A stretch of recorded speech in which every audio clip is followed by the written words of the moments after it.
दया बिनु संत कसाई, और दया करी तो आफत आई। आपके रूम पार्टनर के गांव में झगड़ा हुआ है, उस कहानी को सुनकर आप क्या करेंगे?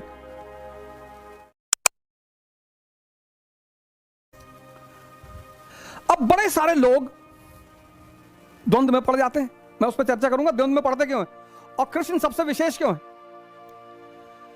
अब बड़े सारे लोग द्वंद में पड़ जाते हैं कि मानवता बुरी चीज है या मानवता अच्छी चीज है। पहले यह तो पता कर लो कि मानवता का मतलब क्या है। आपका पड़ोसी बीमार है, आप उसे हॉस्पिटल पहुंचा दीजिए, यह मानवता है। बड़े सारे युवा जो तैयारी कर रहे हैं, पढ़ रहे हैं, विशेषकर मैं उनकी चर्चा कर रहा हूं। आपका रूम पार्टनर बीमार है, आप उसे हॉस्पिटल पहुंचा दिए, आप उसकी यथास्थिति मदद करिए, ठीक करा के घर लाइए, यह मानवता है। आपके रूम पार्टनर के गांव में झगड़ा हुआ है, उस कहानी को सुनकर आप क्या करेंगे? क्या लाइन लिखी है पेज नंबर 6 पे, दया बिनु संत कसाई, और दया करी तो आफत आई।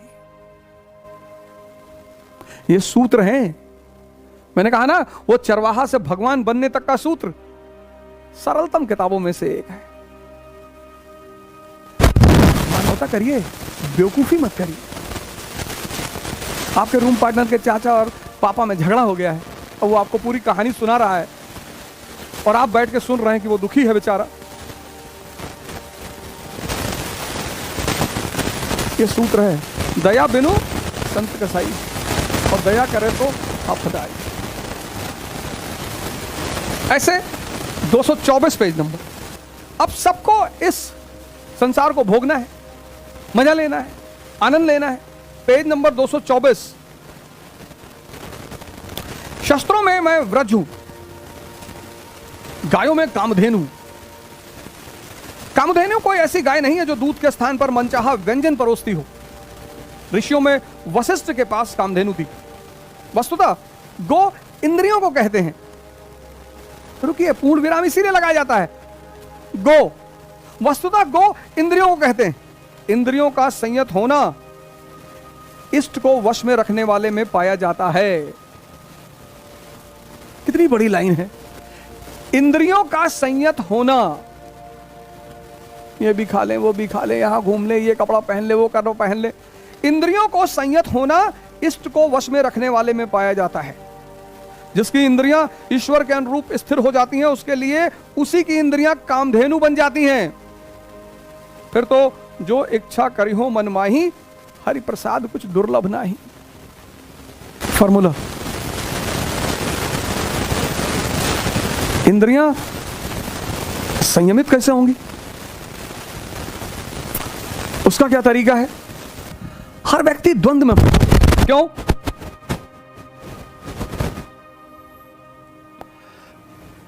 संसार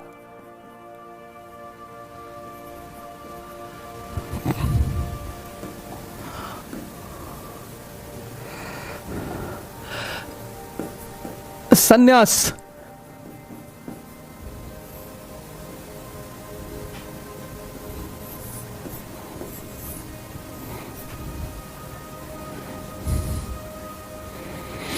दोनों के रास्ते अलग अलग हैं। आपको संसारी है, आप संसारी हैं। संसारी है मतलब मुख्यतः धन कमाना है, मुख्यतः। तो इसके जो सूत्र हैं वो हैं साम, ताम, दंड, भेद। आपको चैतन्य कमाना है, बुद्ध बनना है, महावीर बनना है। इसके जो सूत्र हैं, समझदारी, करुणा, त्याग, तपस्या।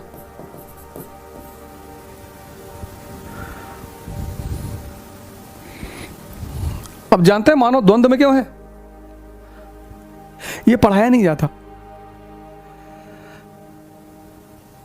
किसी स्कूल में नहीं पढ़ाया जाता, किसी कॉलेज में नहीं पढ़ाया जाता, किसी यूनिवर्सिटी में नहीं पढ़ाया जाता। यह पढ़ाया ही नहीं जाता। यह कभी शिक्षा का पाठ्यक्रम हो ही नहीं सकता। यह बहुत बड़ी बात है मानव के सामाजिक व्यवस्था में। ये पढ़ाया जाता है।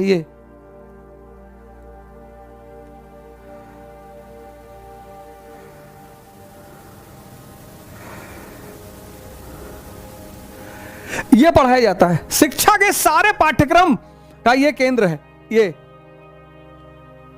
और मानव का मुख्य उद्देश्य क्या है? ये बस यही द्वंद्व पैदा हो जाता है। वो इसको फॉलो करेगा, ये उसके हाथ से निकल जाएगा।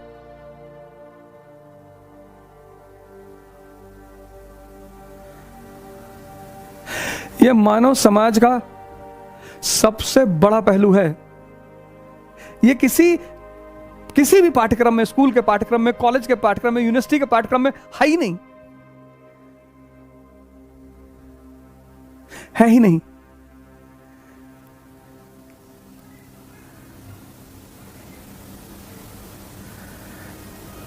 इसलिए दुनिया में 95% लोग द्वंद्व के शिकार हैं।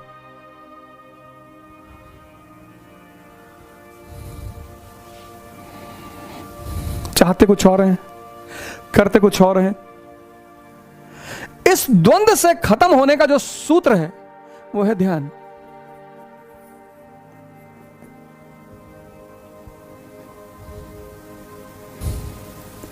शिक्षा तो है ही नहीं, इसलिए मैं बार बार ध्यान और योग पर बल देता हूं।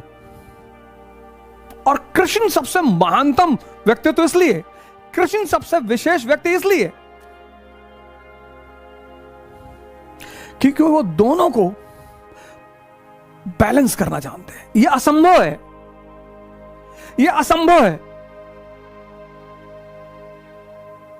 बुद्ध नहीं कर सकते, महावीर तो कभी कर ही नहीं सकते। प्रभु राम अपवाद स्वरूप कर सकते हैं, अपवाद स्वरूप, लेकिन उसके लिए भी उनके पास डिफेंस है।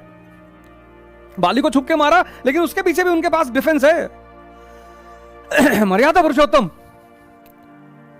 लेकिन प्रभु भगवान कृष्ण इस दोनों का समुचित प्रयोग असंभव।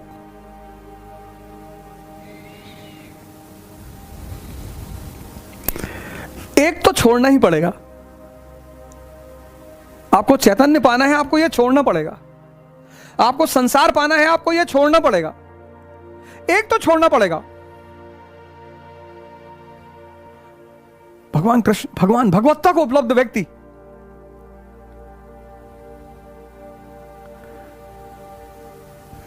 भगवत्ता को उपलब्ध व्यक्ति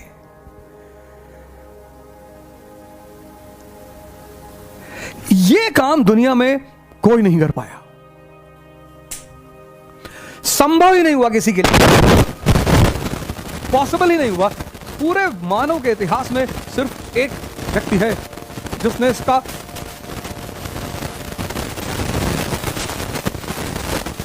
एक साथ प्रयोग किया है। सर्वश्रेष्ठ संसारी और सर्वश्रेष्ठ सन्यासी।